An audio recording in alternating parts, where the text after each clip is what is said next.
This is very, very important. Nirvana isn't up on Alpha Centauri somewhere. You see, awakening doesn't happen in some other dimension.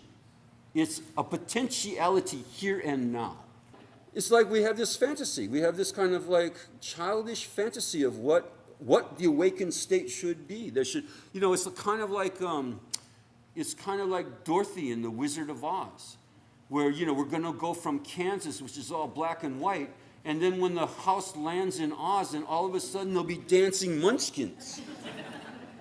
And sunflowers will be singing to us, and everything will be in Technicolor.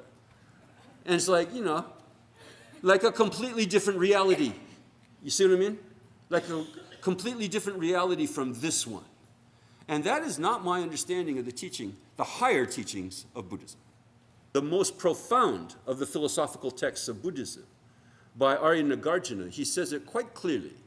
There is absolutely no difference between samsara and nirvana.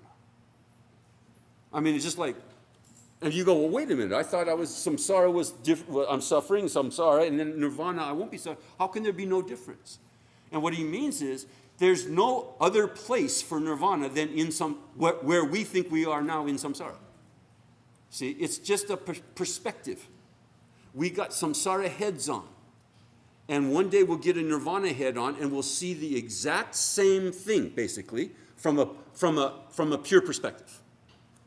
There are several conceptions of nirvana and bodhi, awakening. One of them is what's called nirvana with remainder.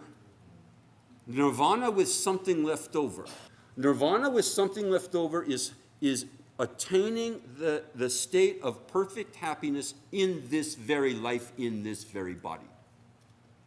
It's quite clear in the text. They don't say, oh, except for your body turns into rainbow or something like that. No.